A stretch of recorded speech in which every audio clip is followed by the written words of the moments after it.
This conference will now be recorded.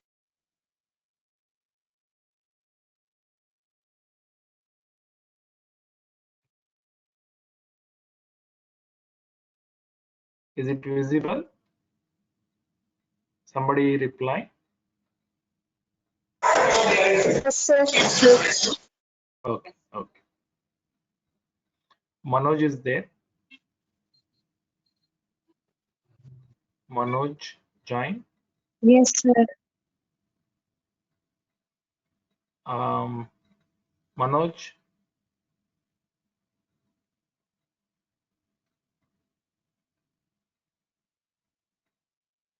Manoj.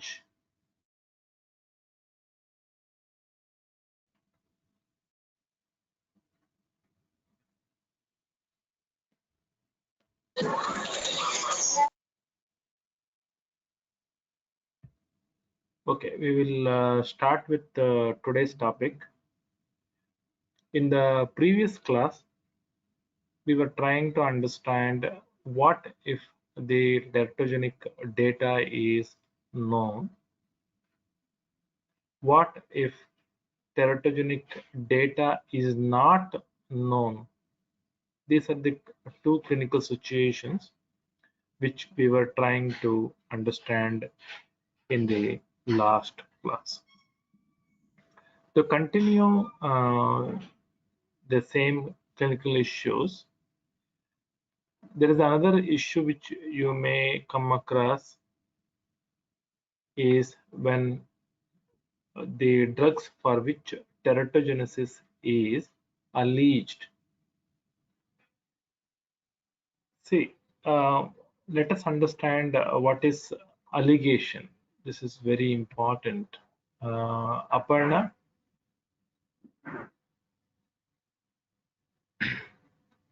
what is allegation?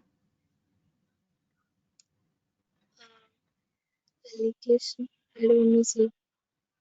Sorry, I don't know, sir. Tenzin,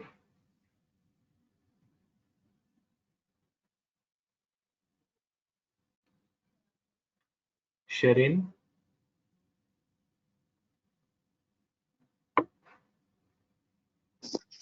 Yes, sir. what is allegation? Sir, it means like some drugs will cause, like here, the drug will be teratogenic, like that. We are correct word I am not getting, sir. Uh, like What is it? uh, like the drug is a teratogen or not, like that. We are put forward something that is that's it, sir. I don't know. Okay. Ria Sara, So it's usually said when we blame something, like suppose here the drug is said to be teratogenic, so it's said to cause abnormality. But then we might not have proof to show that the particular drug is showing a side effect or to the babies. That's called allegation, I guess, sir. yeah, you're right. Absolutely, you're right. Okay. Allegation is something you're going to say positively about something without any basis. That is called as allegation. To put it in a simplest word, blaming. Blaming somebody or something is called as allegation.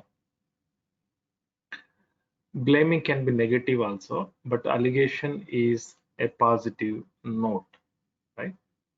Now, when drugs do not have teratogenic effect, somebody that is from the healthcare professional or somebody from the pharmaceutical market will allege that this drug is teratogenic, or some other company number two may allege because they think that the company number one may make a lot of profit from the product, so they allege. But alleging leads to so many problems actually, even though the problem is not there. Now it can lead to abortion by pregnant women. The moment you claim that this drug is going to produce teratogenic effect, or pregnant women may decide to go for abortion. And it will also lead to withdrawal of the drug from the market. And anxiety about a malformation. If the pregnant woman is continuing the medicines, so the anxiety also keep on increasing about the malformations of the fetus, growing fetus. So it may lead to anxiety. So anxiety will have its own effect on the body. So that may be the problem. And some people may opt for amniocentesis, where the procedure is uh, the amniotic fluid is taken out and tested for any abnormalities or infections, even gender determination. So all these complications do arise when the drugs are blamed by either a healthcare professional or another company or by the regulatory authorities. Usually they ask for the evidence, but sometimes the evidence on one side may lead to such kind of confusion. Are you clear on this concept?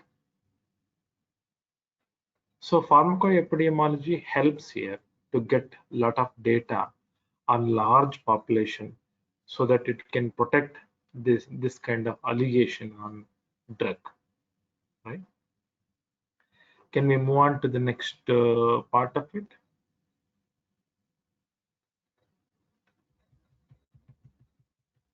So in order to disprove such allegations, you may have to consult many scientific studies and say that no, this is not the right way of saying about the drug. For example, allegation for bendectin as teratogenic was done.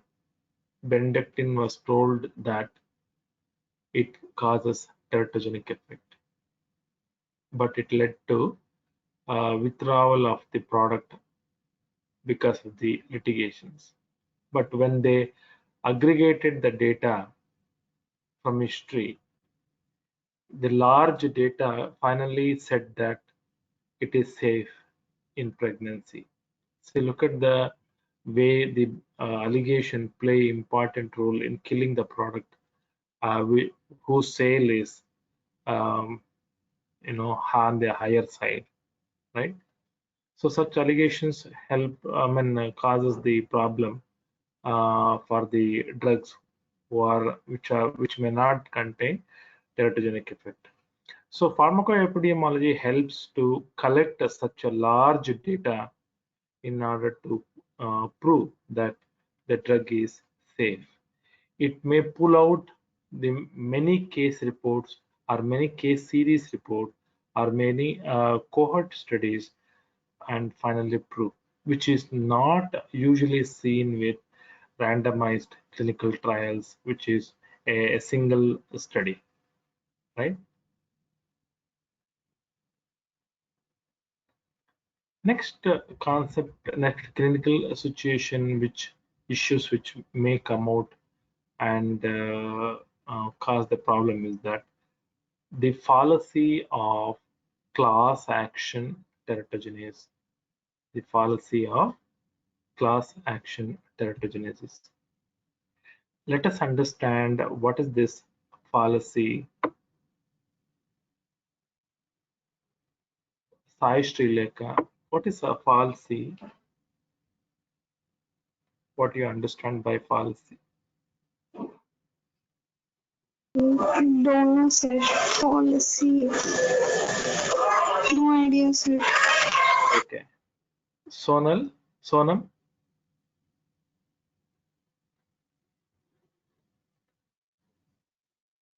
Yes, sir. Yes, sir. go ahead with the answer. Sir, I can't hear your voice. What is fallacy? Something false. Something Something which is not true. which is not true. Yes. So here also a kind of blame game is there, but the thing is that here something you're going to say something which may not be the true picture about it, right? See, you have studied your pharmaceutical chemistry subject, and you know that many chemical components in a particular classification resembles the structure, correct? Like for example, all types of benzodiazepines basically contain one diazepam group, correct? So all those drugs which possess such a structure is likely to show the efficacy and safety which is almost similar to parent compound. Like for example, diazepam, if you take it, you have diazepam as a parent drug, but you have midazolam, lorazepam, you know, nitrazepam, clonazepam, like that. So all these drugs are likely to have this effect and safety similar to that of parent compound. Now, the problem, what happens is that you're going to state that all the drugs, say for example, all diazepam drugs produce teratogenic effect because they all contain a single structure or a same chemical group. If somebody is going to say that, then the facts may not be true, but it is the extrapolated data because diazepam produces sleep and likely to cause respiratory depression in growing fetus also. So it is most likely that all diazepam compounds are likely to show the sedative effect and they're likely to show the respiratory depression effect, which is not true, which is not true. So such kind of problems do arise when somebody is trying to say something which is not true by just by mere extrapolation of the existing data. For example, and so okay, before going to the different example, let me tell you with the same example like diazepam having basic structure and all its derivatives. There is no doubt that they may show sleep, but sleep duration changes. Sleep duration changes, extent of sleep changes, and safety profile. It is that major effect which is going to be seen will also vary from one compound to another compound. So you cannot extrapolate it. A typical example where structure is same but the effect is different, we are going to see here. See, thalidomide, which we know that it is a high risk teratogen, correct? Glutathione also is likely to produce, a sedative effect, but both have structural and clinical similarities. Glutathione structure and thalidomide structure are same, but thalidomide produces teratogenic effect in high risk population or in high risk teratogenic effect, whereas glutathione do not have any teratogenic effect. Glutathione do not have any teratogenic effect. This clearly indicates that you cannot something claim or make a false claim saying that if a drug from the parent compound produces the effect, it doesn't mean that all its derivatives also produces the effect.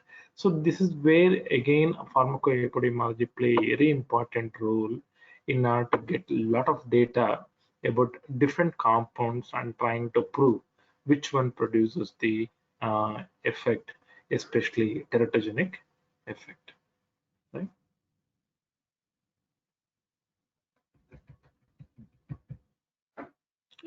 Up to here, it is clear to everyone. So till now, about four situations, what we have tried understanding is that what are the clinical situation where the drug is more prone, uh, prone to be said as teratogenic, even though there is no basis. So why I'm trying to tell you is that we know that uh, before recommending the drug to doctor, whether to use the drug in the pregnancy or not, you need to look at the teratogenic possibility by referring to many data available, which may be case report or case series report or cohort report or case control report, which may be anything. Then only we can recommend. Otherwise, simply we cannot claim that all the drugs are going to be teratogenic. So this is where the pharmacoepidemiology play a very important role in order to address the clinical issues which come across while using the medicines.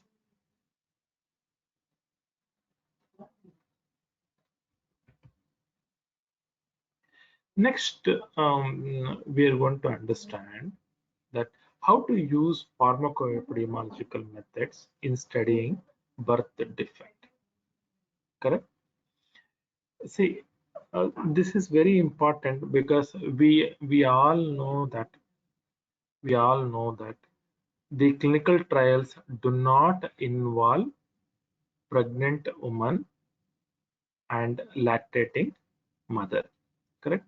The basic concept is that any clinical trials do not include pregnant woman or a woman who is likely to be pregnant or lactating mothers in their study. Now, but we needed proof or evidence whether to understand whether the drug produces birth defect. We need a proof. Without a proof, you cannot claim that it is going to produce the effect. Now, that is where a pharmacoepidemiological methods comes into use in order to study the birth defect due to drugs. So before we start understanding how the pharmacoepidemiological methods are going to be used, let us understand where the drug can produce the effect. See, we know that the embryo, when after fertilization, it will start um, growing, right? Let us understand here what are the general concept of growth. Anjuvarki,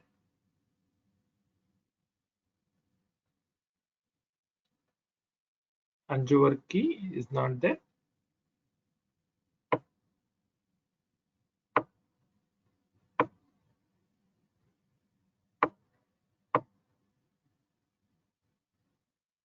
Nikita Vikraman,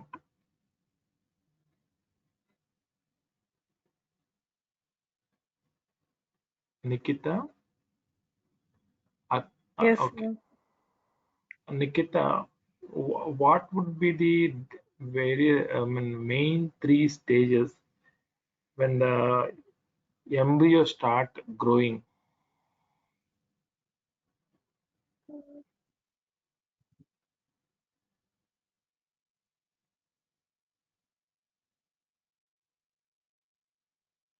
I don't know, sir. Aquina, Sir, I don't know, sir. Mega?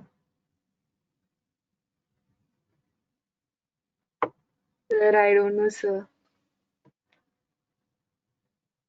I don't want every stage to be told. I want the general things to be told about when the embryo grows. Okay. Okay. Anyway, Atira,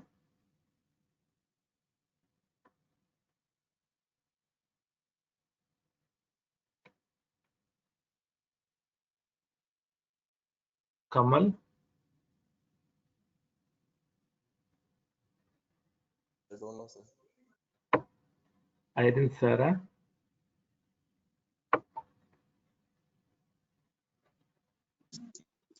Sir, I don't know. Kezia, Rachel,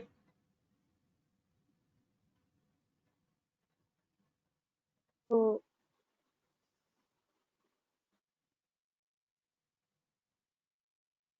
Kezia, Rachel. What is the response?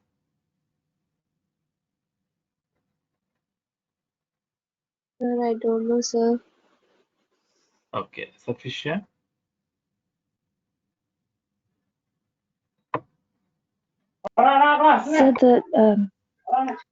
So pardon with the question.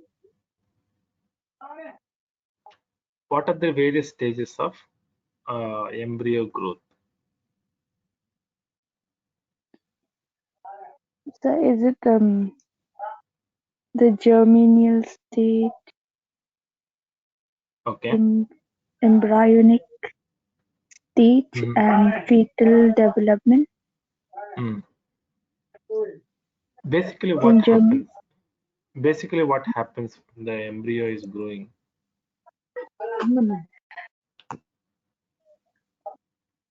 so,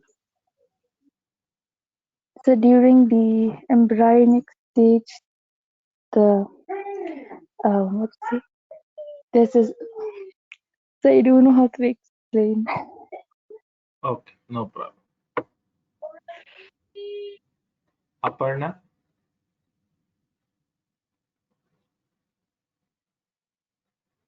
Sir, that would be organ development. sorry, organ? Organ development stage. Yes, organ development state, correct. So for the organ to develop, what are the things it should follow, it should happen? Aparna, huh.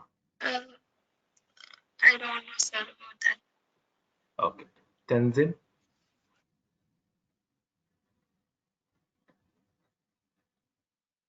Don't know, sir. Sherin Babu, Don't know, sir. okay. Ria Sara, The again formation, it depends upon trimesters of the pregnancy. okay, okay, Uh, so, like soon after it's being implanted, the cell keeps on dividing in different trimesters, and then the yes, organs are developed accordingly. yes, yes, correct. Yeah, true. So when the fertilized ovum get implanted, cells start dividing.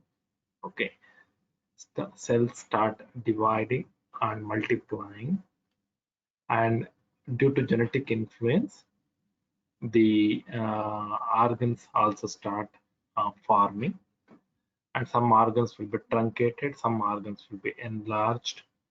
By and large, it will be taking place. Now, if you look at the drugs activity, they may inhibit such cell division. Okay, such cell division may be inhibited, or they may inhibit the cell growth itself. Cell growth itself, or they may disrupt the sequence of division of the cells or the tissue growth, or they may modify their growth. So all these things will be happening in the embryonic tissue. So finally, it results in the malformation of the organ. This is how the drugs possibly act at different sites. Still, it is very, very difficult to say at what stage they'll be acting at the growing fetus, but they do affect the embryonic growth at its cell division stage, cell growth stage, and cell modification stage, and they act as a teratogen. One more important concept about this is that, see, teratogens do not increase the rate of all birth defects. You cannot say that, okay, if I keep on giving the thalidomide at increased dosage, the birth defect keep on increasing. At a low dosage, only fetus will be small, slightly reduced. If you increase the dosage, fetus will be further reduced. If I increase further, it is not like that. They do not uniformly increase the rates of all birth defect. They don't do that. But rather, what they do is that they increase the rates of selected defects. They increase the rate of selected defects. Like for example, thalidomide, we know that it is a high risk medicine, high risk teratogen, correct? Where it can produce the birth defect in 25 and more than 25% of the exposed infants. But the birth defect is largely restricted to limb, spine, and CNS malformations. So only these organs are mainly affected in majority of the patients. If you treat, say for example, 100 mothers, 100 pregnant women who are pregnant women, then their infants are likely our fetus is likely to lose limb, spine, and CNS in majority of the cases, say 90% of the cases, or 95% of the cases. 5% maybe other organs may also be modified. So that is why the teratogens do not uniformly increase the rate of all birth defect, but rather they increase the rates of selected defects in the fetus. So this is what we need to understand. So based on this, you get a clue that the teratogen may be acting at this particular organ and this particular organ, like that. That we are going to study in future classes to come. Now, this is where the pharmacoepidemiology focuses its concept in order to understand, okay, thalidomide caused the loss of limbs, and it also understands at what stage the drug was used and what happened afterwards, which is not possible at all in clinical trials. So it can help you definitely what stage the drug was administered and what was the issue that occurred because the drug was administered, right? So this is where the pharmacoepidemiology helps. Since we know that birth defect do not happen frequently, it happens rarely, the pharmacoepidemiological concept will able to focus on certain areas where you get the data, which is exactly related. See, pharmacoepidemiological concept helps to estimate the risk and also quality assurance of the safety. So you cannot say that if in one patient the birth defect is produced, you cannot start saying that, oh, this drug is likely to produce birth defect in all the pregnant women. You cannot something claim like that. At the same time, you cannot you cannot say that definitely it is going to produce in so many patients. Both are not possible. So what happens is that pharmacoepidemiological studies help to estimate the risk, as well as quality assurance of the safety. Quality assurance. So let us see how it helps to estimate the risk. So the risk can be estimated when you do cohort study involving few hundreds of patients or pregnant women who are exposed to drug. So you have to get an idea from cohort study which involved hundreds of patients. To first to understand that the drug is likely to produce the teratogenic effect. Likely to produce the teratogenic effect. It is not going to produce the effect, but it is likely to produce the teratogenic effect. In order to estimate that risk, you need the cohort study of 100 patients or few hundred patients. Once you have estimated the risk, saying that yes, this particular drug is likely to produce the birth defect, next you need to understand that what is the ratio at which it produces the effect. That is the quality assurance of the safety. Now in this case, what you need to do is that you need to do the cohort study involving more than 20,000 patients. You need to involve 20,000 pregnant women patients in order to understand the possibility of the risk. Say, for example, out of 1,000 patients, if one patient gets the birth defect, then if you can enroll 20,000 patients, then you should be expecting at least 20 cases per 20,000. Then only you can estimate that the risk doubles for every 1,000 patients. And definitely with the statistics will prove. Okay, that is called as quality assurance of safety. That is called as quality assurance of the safety parameter. So it helps from both the angles. One to estimate the risk, other one is to estimate the doubling of the risk. So where pharmacoepidemiology, since it enrolls a large number of population, both of these concepts can be clearly established with the help of pharmacoepidemiology. Right? I hope this is clear. Anybody has any doubt?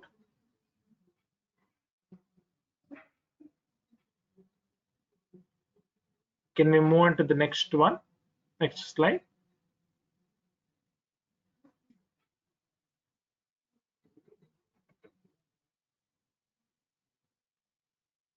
Why no response? Yes, sir, you can continue. Yes, sir. Yeah, I thought you were sleeping in the morning. Okay, good. So this is one way we can, what you say, estimate the risk and quantify the risk. So the next concept where the pharmacoepidemiology helps us to understand or to study the birth defect is that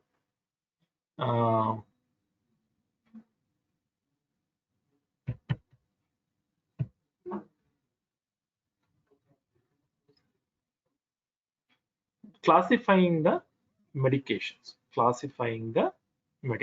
Like for example, you need to see, doctor will prescribe the medicine after prescribing the medicines, what happened or what happens, that is where the problem comes. Sometimes you may misinterpret, or sometimes you may misclaim whenever we are taking the medicine. So based on that, let us understand how they are divided. See, medications are taken after prescribing, but not classified as exposure, because medications were prescribed by the doctor, but you did not consider it as a exposure leading to birth defect. This is some kind of medicines. The second type of medicines is that medications identified as exposure but not taken. Medications identified as exposure but not taken. And the third one is misclassification of gestational timing of exposure. So these are the recall bias. These are the classification, misclassification of the exposure of the pregnant woman to drug, which is likely to have the teratogenic. Let us understand what is this first one, medications taken but not classified as exposure.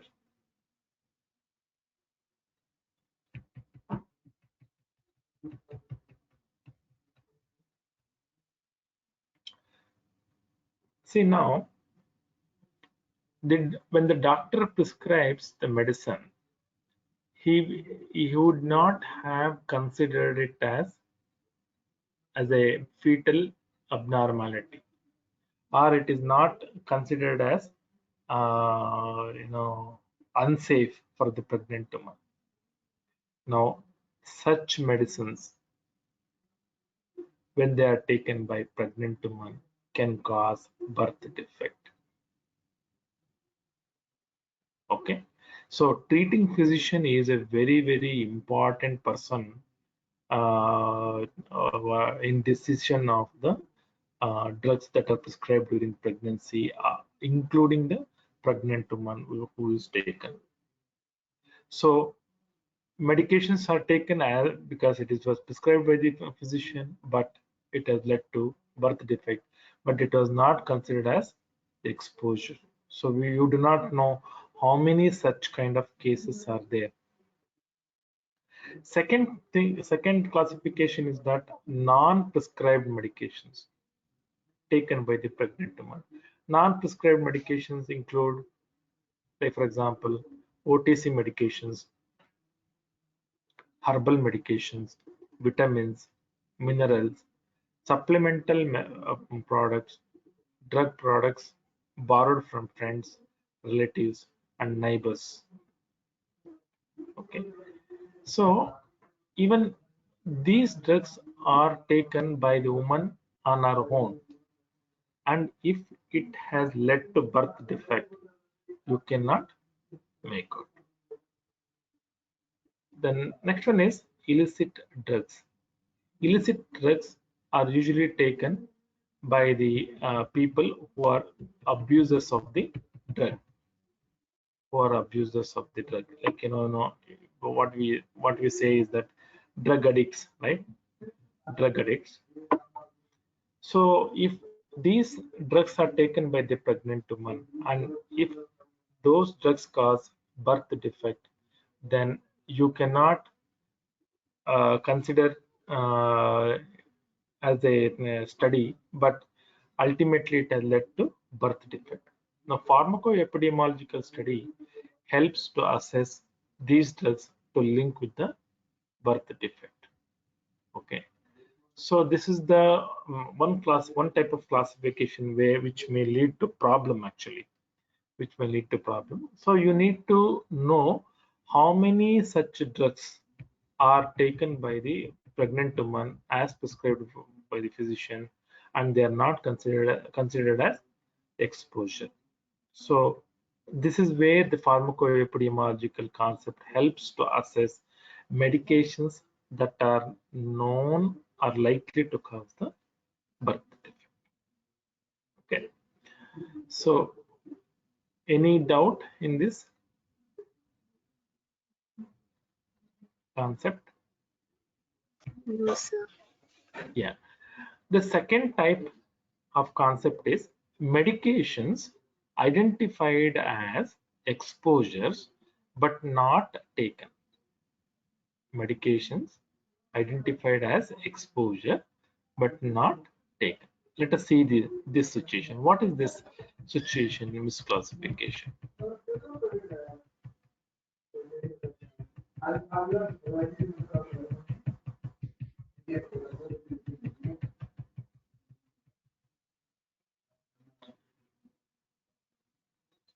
Say medical records. We know that what the medical record usually contains. Medical record contains right from the clinical signs and symptoms, patient data, then treatment given, sequence of treatment given, operation done, drugs used in operation for operating the patient, and whether the death has improved, death has caused, or the symptoms are improved. Everything will be present in the medical record. Now, it will also have, as we know, medications prescribed. But whether those medications are purchased or refilled, that is the question. Or maybe they have not been taken, purchased but not taken, non-medication adherence. So these medications may likely to cause the birth defect, but they are not actually consumed. So you may, by studying this using the pharmacoepidemiological concept, you can document how many medications were purchased but not, prescribed but not purchased. How many medications were prescribed but not repurchased, not refilled, or how many medicines were not taken properly. So this indicates that what is the actual drug exposure. So pharmacoepidemiological concept helps to assess the medications which are identified as exposures but not actually taken.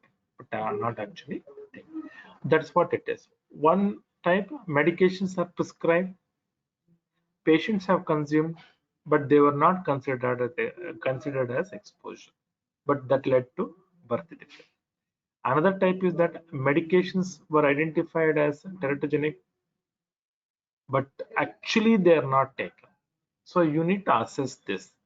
Otherwise, what happens is that the data becomes strong and strong, saying that, oh, we have prescribed medicines like this, and these so many child birth defect has happened. So ultimately, the data which we are going to get it will become a biased data with false information, right? So this is about this medication identified as exposure but not taken. So we have understood two misclassifications today. We're going to understand remaining two misclassifications that are claiming the drug as a teratogenic and how pharmacoepidemiological concept helps to understand this. Right? Any doubts so far? You can clarify any doubt is there.